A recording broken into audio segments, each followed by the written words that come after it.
प्रशांत किशोर लगातार आप देख रही होंगी कि तेजस्वी यादव पर खास करके हावी दिख रहे हैं ना। नीतीश कुमार पर तो आजकल कम, लेकिन तेजस्वी यादव पर वो ज्यादा हावी दिख रहे हैं। कारण यही रहा है कि उन्हें पता है कि आने वाले दिनों में बिहार के मुख्यमंत्री के रूप में तेजस्वी यादव गति को संभाल सकते हैं, क्योंकि नीतीश कुमार की अब उम्र रही नहीं, वो लंबा अब राजनीतिक पारी खेल नहीं सकते हैं। प्रशांत किशोर मान रहे हैं ना कि जाति के साथ हमें चलना पड़ेगा। उन्होंने तो एक बड़ा दाव भी खेला ना कि दलित समाज के से आने वाले मनोज भारती को उन्होंने अपने जन स्वराज का करकांडी राष्ट्रीय अध्यक्ष भी घोषित करना पड़ा उनको, है ना। तो जाति को लेकर के तो प्रशांत किशोर चल रहे हैं, न चलने का सवाल ही नहीं है, क्योंकि उनको पता है कि हम जब तक जाति की बात नहीं करेंगे, जब तक हर एक जाति हर एक वर्ग से लोगों को अपने जन स्वराज पार्टी में शामिल नहीं कराएंगे, तब तक हमारे पास वोट बैंक एक मजबूत स्थिति में नहीं आने वाली है। प्रशांत किशोर को इस बात का एहसास उपचुनाव में हो गया कि अकेले हम लड़ करके कुछ भी नहीं कर सकते हैं, क्योंकि जो वोट परसेंटेज है वो जब तक हम किसी अन्य दलों को अपने साथ नहीं लेंगे तब तक मेरा वोट परसेंटेज नहीं बढ़ पाएगा। तो उनके पास ना शिक्षा है, ना कोई डिग्रियां हैं, न ही फेल हैं, है ना। उनके पास क्या अनुभव है? ना उम्र की अनुभव है, ना परिपक्वता है उनके अंदर जो होनी चाहिए, एक राजनेता के अंदर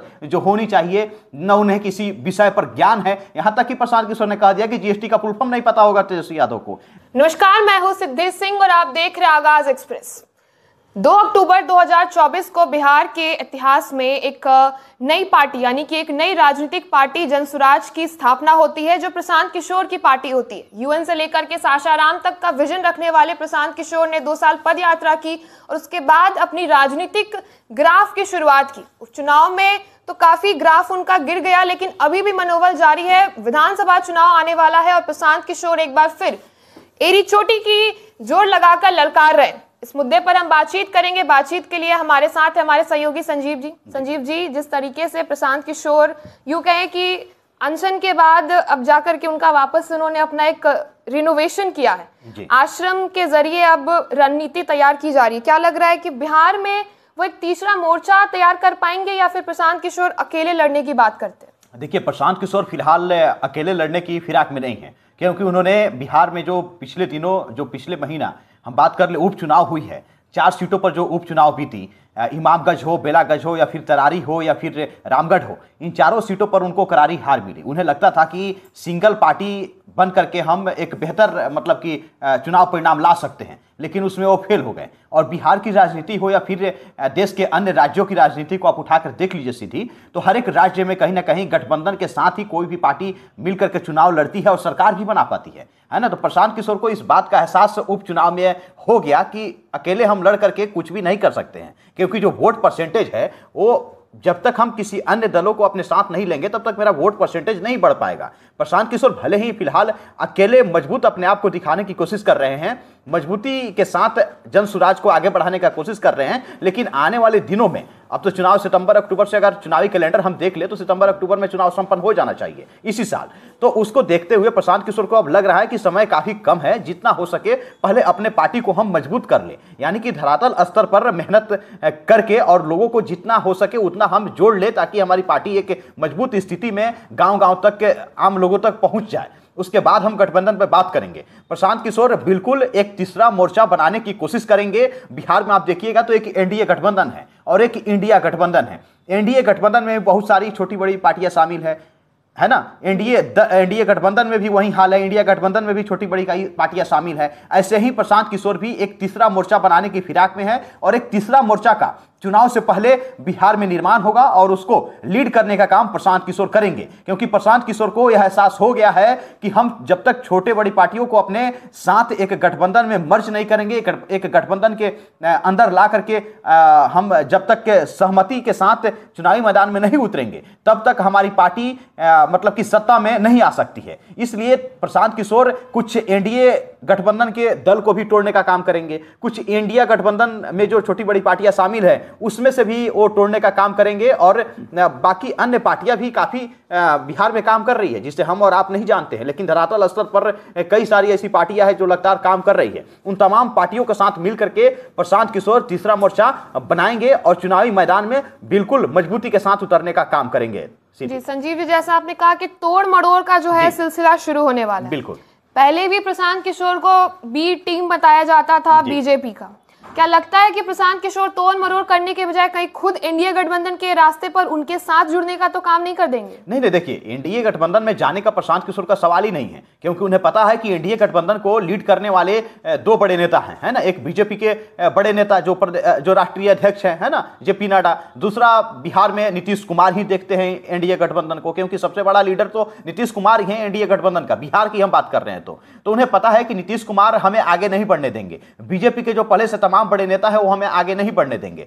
पहले से जो जीते हुए सांसद हैं, जो जीते हुए बीजेपी या फिर जेडीयू या फिर चिराग पासवान की पार्टी हो या फिर जीतनराम मांझी की पार्टी हो, जिनके विधायक हैं, जिनके सांसद हैं, हमारे पास तो ना कोई विधायक ना कोई सांसद है, तो हमें वहां भाव मिलेगी नहीं, है ना। और लगातार वो बात कर रहे हैं कि एक मतलब कि बिहार में बदलाव की, और बिहार में लगातार वो बात कर रहे हैं कि लोग मतलब कि बदलाव चाहती है, और उस बदलाव को प्रशांत किशोर चाहते हैं कि हम खुद ब खुद लीड करके और आगे बढ़ाने की कोशिश करें और बदलाव लाने की हम कोशिश करें। इसलिए प्रशांत किशोर वहां जाएंगे तो लीड तो करने को उनको मौका मिलेगा नहीं, है ना। भले ही उस गठबंधन का हिस्सा बन जाएंगे, लेकिन वहां जा करके उनको वो आजादी नहीं मिल पाएगी। तो प्रशांत किशोर ऐसी गलती करने वाले नहीं हैं, और प्रशांत किशोर इस प्रकार का कोई भी कदम उठाने नहीं जा रहे हैं कि वो एनडीए गठबंधन में जाकर के शामिल हो जाएंगे या फिर इंडिया गठबंधन में वो जाकर के शामिल होकर के चुनाव लड़ने का काम करेंगे, क्योंकि वो वहीं पर सिकुड़ जाएंगे। लेकिन प्रशांत किशोर चाहते हैं कि हम पूर्ण बहुमत के साथ बिहार में अगर सत्ता परिवर्तन हो और सत्ता में हम काबिज हो तो पूर्ण बहुमत के साथ हमारी सरकार बने, ताकि सरकार गिरने का कोई संभावना ही नहीं रहे। वो चाहते हैं, कह ले कि अरविंद केजरीवाल बनने की वो कोशिश कर रहे हैं, लेकिन वो दिल्ली था, ये बिहार है, दोनों राज्यों में काफी अंतर है ना। वहां पर जाति देख करके राजनीति नहीं होती है दिल्ली में, लेकिन बिहार में जाति देख करके राजनीति साफ तौर पर होते आ रही है, इसका एक इतिहास रहा है। तो प्रशांत किशोर तीसरा मोर्चा बनाएंगे और तीसरा मोर्चा के सहायता से बिहार में चुनाव लड़ने का वो काम करेंगे सीधे। जी, जैसा आपने बताया कि बिहार में जाति देखकर राजनीति होती है, यानी कि बिहार में यूएसपी है राजनीति में, जातिवाद परिवारवाद तो अब हर जगह दिखाई दे रहा है। इंडिया गठबंधन बदनाम थी, अब तो एनडीए भी इस चीज में आगे बढ़ चुकी है, कोई संदेह नहीं। क्या लगता है प्रशांत किशोर के लिए ये चुनौती कैसे रहेगी, कैसे वो जातिवाद फैक्टर को अपनी चुनौती से पूरा कर पाएंगे? देखिए, प्रशांत किशोर को पता है कि बिहार से जाति नहीं जाने वाली है ना, और इस जाति के बंधन में हर एक दल, हर एक बड़ा नेता, हर एक लोग बंधे हुए हैं। इसलिए इस जाति के दलदल में हमें भी समाहित होना पड़ेगा और उस दलदल में जा करके एक अलग सा बदलाव करना होगा, है ना। शुरुआती दिनों में तो प्रशांत किशोर जाति से ऊपर उठ करके चुनाव लड़ने की, जाति से ऊपर उठ करके उम्मीदवार देने की लगातार बात कर रहे थे, लेकिन उपचुनाव से यह दिख गया। उपचुनाव से पहले जब उन्होंने पार्टी की घोषणा की और उस घोषणा पत्र में यह भी दिख गया कि जिसकी जितनी संख्या है उसको उतना हिस्सेदारी हमारी पार्टी देने का काम करेगी। तो यह तो दिख रहा है ना कि जिस जाति की जितनी संख्या है, जिस वर्ग की जितनी संख्या है, चाहे ओबीसी की बात कर ले या फिर स्वर्ण समाज की बात कर ले, है ना, एससी एसटी की बात कर ले, तो जिसकी जितनी संख्या उतना भागीदारी हम भी देने का काम करेंगे। तो सीधे तौर पर यह तो प्रशांत किशोर मान रहे हैं ना कि जाति के साथ हमें चलना पड़ेगा। उन्होंने तो एक बड़ा दाव भी खेला ना कि दलित समाज के से आने वाले मनोज भारती को उन्होंने अपने जन स्वराज का करकांडी राष्ट्रीय अध्यक्ष भी घोषित करना पड़ा उनको, है ना। तो जाति को लेकर के तो प्रशांत किशोर चल रहे हैं, न चलने का सवाल ही नहीं है, क्योंकि उनको पता है कि हम जब तक जाति की बात नहीं करेंगे, जब तक हर एक जाति, हर एक वर्ग से लोगों को अपने जन स्वराज पार्टी में शामिल नहीं कराएंगे, तब तक हमारे पास वोट बैंक एक मजबूत स्थिति में नहीं आने वाली है। क्योंकि प्रशांत किशोर को ये बातें पता है कि जब तक जो सबसे बड़ा तबका है मुस्लिम, है ना, मतलब कि तबका कहने का मतलब कि बिहार में यादवों के बाद सबसे अधिक संख्या मुस्लिमों की है, तो मुस्लिमों को भी लगातार प्रशांत किशोर जोड़ने का काम कर रहे हैं। पार्टी में जितनी भी बड़ी जिम्मेदारी का लिस्ट आप सूची देख लीजिए, उसमें मुस्लिमों को खास करके उन्होंने जगह दिया है। दलित समाज से आने वाले लोगों को उन्होंने अपने पार्टी में मतलब कि पदाधिकारी बनाया है, जिला अध्यक्ष बनाया है ना, राष्ट्रीय कमेटी में शामिल करने का काम किया है। तो उनको पता है कि सभी जाति, सभी वर्गों को लेकर के हमें चलना होगा, तभी हमें राजनीति में सफलता मिल सकती है सीधी। जिस तरीके से प्रशांत किशोर ने बिहार के सबसे हॉट टॉपिक यूं कह ले बीपीएससी का मुद्दा को पकड़ा है और पूरे जकड़ के उस पर अनशन शुरू कर दी थी, जो 2 जनवरी से शुरू हुई, 16 जनवरी को अनशन समाप्त किया उन्होंने गंगा में नहा करके। क्या लगता है युवाओं के साथ जो उन्होंने ये माइंड गेम कह ले या उनके समर्थन में प्रशांत किशोर उतरे, इसका फायदा उन्हें मिलेगा? छात्रों का समर्थन मिलेगा? देखिए, छात्रों का समर्थन तो मिल ही रहा है। ऐसी बातें नहीं है कि जब बीपीएससी के लिए आंदोलन कर रहे थे, यहीं पटना के गांधी मैदान में जब वो बैठे हुए थे, तो छात्र उनके समर्थन में नहीं थे, छात्र एकजुट नहीं थे। छात्र उनके साथ बिल्कुल कल भी थे और आज भी है। आप देखिए ना, प्रशांत किशोर लगातार मतलब कि वो कह रहे हैं कि जब तक बिहार को हम बदल नहीं सकते, जब तक हम बदलाव नहीं ला लेंगे, तब तक हम स्थिर बैठने वाले नहीं हैं। वह बदलाव किसके जरिए होगा? युवाओं के जरिए होगा। उन्हें पता है कि छात्र एक बड़ी पावर है ना। जेपी आंदोलन की जब शुरुआत हुई थी और जेपी ने जब आंदोलन किया था, देशव्यापी आंदोलन, तो उनको सबसे अधिक समर्थन छात्रों की मिली थी, युवाओं को मिली थी। उसी रास्ते पर प्रशांत किशोर भी चलने का काम कर रहे हैं। उन्हें पता है कि सत्ता में यदि मुझे आना है पूरी स्थिति मजबूती के साथ, तो हमें छात्रों को साथ लेकर के चलना होगा, छात्रों को अधिक से अधिक जोड़ना होगा, युवाओं को जोड़ना होगा।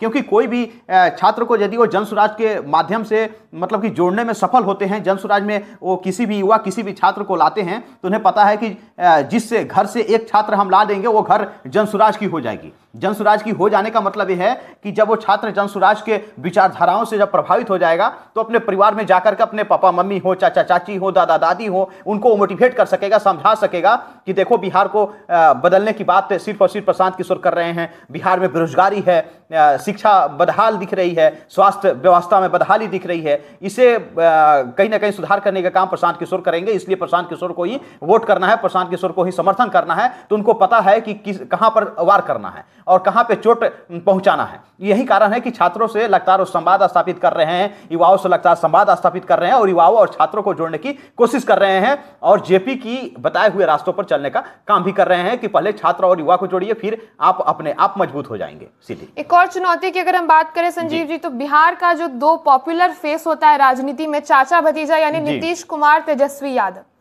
कई ऐसे ग्राउंड लेवल पे देखा जाए तो प्रशांत किशोर की जनसुराज को अभी तक परिभाषित भी नहीं किया जाता है। जनता नहीं जान पाती कि आखिर जनसुराज है क्या, प्रशांत किशोर हो क्या लगता है कि टक्कर दे पाएंगे चाचा भतीजे के चेहरे को प्रशांत किशोर? देखिए, प्रशांत किशोर लगातार आप देख रही होंगी कि तेजस्वी यादव पर खास करके हावी दिख रहे हैं, है ना। नीतीश कुमार पर तो आजकल कम, लेकिन तेजस्वी यादव पर वो ज्यादा हावी दिख रहे हैं। कारण यही रहा है कि उन्हें पता है कि आने वाले दिनों में बिहार के मुख्यमंत्री के रूप में तेजस्वी यादव गद्दी को संभाल सकते हैं, क्योंकि नीतीश कुमार की अब उम्र रही नहीं, वो लंबा अब राजनीतिक पारी खेल नहीं सकते हैं, है ना। हालांकि अनुभव के मामले में लगातार तेजस्वी यादव से कई गुना तो आगे नीतीश कुमार है ना, क्योंकि उनके पिताजी की जब राजनीतिक शुरुआत हुई थी लालू प्रसाद यादव की, तब के साथ ही रहे हैं नीतीश कुमार, है ना।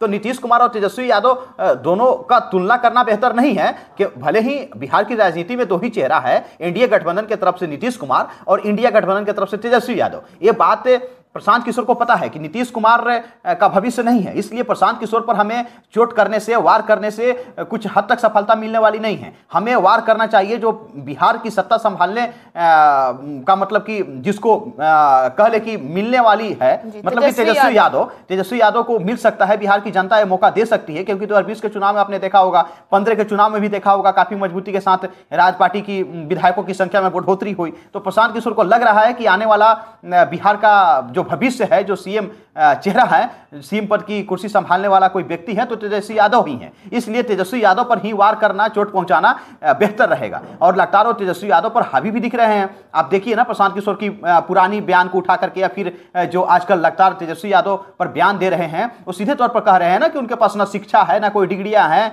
न ही फेल है ना। उनके पास क्या अनुभव है? ना उम्र की अनुभव है, ना परिपक्वता है उनके अंदर जो होनी चाहिए, एक राजनेता के अंदर जो होनी चाहिए, न उन्हें किसी विषय पर ज्ञान है। यहां तक कि प्रशांत किशोर ने कह दिया कि जीएसटी का फुल फॉर्म नहीं पता होगा तेजस्वी यादव को। जीएसटी पर कह दिया जाए 10 मिनट बोलने को तो तेजस्वी यादव नहीं बोल सकते हैं। यानी कि उन्होंने सीधे तौर पर बिहार की जनता को यह संदेश देने की कोशिश की है कि प्रशांत की मतलब कि तेजस्वी यादव अनुभवहीन व्यक्ति है। तेजस्वी यादव को बिहार चलाने के लिए जो कैपेबिलिटी, जो क्षमता होनी चाहिए, जो गुण होनी चाहिए, जो योग्यता होनी चाहिए, वो तेजस्वी यादव के पास नहीं है। सिर्फ और सिर्फ यह विरासत की देन है कि वो डिप्टी सीएम बन गए, जीत गए, विधायक बने हुए हैं, है ना, नेता प्रतिपक्ष बने हुए हैं सदन में। सिर्फ और सिर्फ यह उनके पिताजी का देन है, सिर्फ और सिर्फ राज पार्टी की देन है। हालांकि वो अनुभवहीन व्यक्ति हैं। लगातार प्रशांत किशोर यह बिहार की जनता को संदेश देने की कोशिश कर रहे हैं और तेजस्वी यादव पर ही वो हमला बोल रहे हैं, क्योंकि उनकी लड़ाई सीधे तौर पर तेजस्वी यादव से अब हो चुकी है सीधी।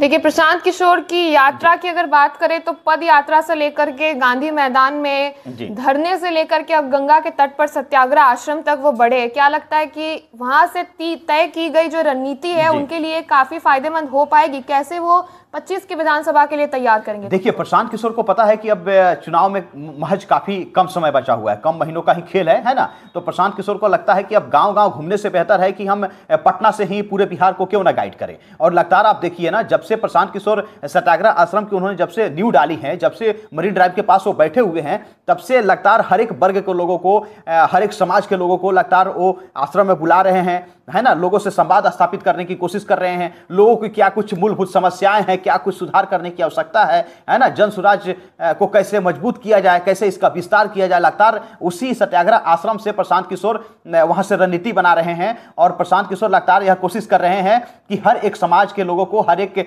वर्ग के लोगों को जन स्वराज के साथ जोड़ा जाए, ताकि मजबूती प्राप्त हो सके, मजबूती मिल सके, पार्टी धरातल स्तर पर जाकर के लोगों से जुड़ सके। यह प्रशांत किशोर की कोशिश है। और प्रशांत किशोर लगातार सत्याग्रह नाम दे करके उन्होंने एक पब्लिकली स्टंट जरूर खेलने का काम किया है, क्योंकि सत्याग्रह शब्द की शुरुआत तो महात्मा गांधी की याद दिलाती है ना। और महात्मा गांधी के बताए हुए मार्गों पर लगातार चलने का काम कर रहे हैं प्रशांत किशोर। लगातार महात्मा गांधी के जिक्र करते हैं, डॉक्टर भीमराव अंबेडकर की लगातार जिक्र कर रहे हैं। आपने देखा होगा ना कि महात्मा गांधी की तस्वीरें लगी हुई थी जब प्रशांत किशोर अनशन पर बैठे हुए थे पटना के गांधी मैदान में। तो गांधी मूर्ति के नीचे सिर्फ और सिर्फ दो व्यक्ति का ही तस्वीर दिख रहा था, एक डॉक्टर भीमराव अंबेडकर की और दूसरा महात्मा गांधी की। तो वहां से उन्होंने सीधे तौर पर साफ संदेश दे दिया ना कि डॉक्टर भीमराव अंबेडकर की बताए हुए मार्ग और महात्मा गांधी के बताए हुए रास्ते पर हमारी पार्टी चलने के काम करेगी। तो जो लोग भीमराव अंबेडकर से प्रभावित हैं, यानी कि दलित समाज के लोग, पिछड़े समाज के लोग, जो लोग भीमराव अंबेडकर से प्रभावित हैं, वो लोग सीधे तौर पर प्रशांत किशोर से जुड़ने का काम करेंगे। जो महात्मा गांधी के विचारधारा को मानते हैं,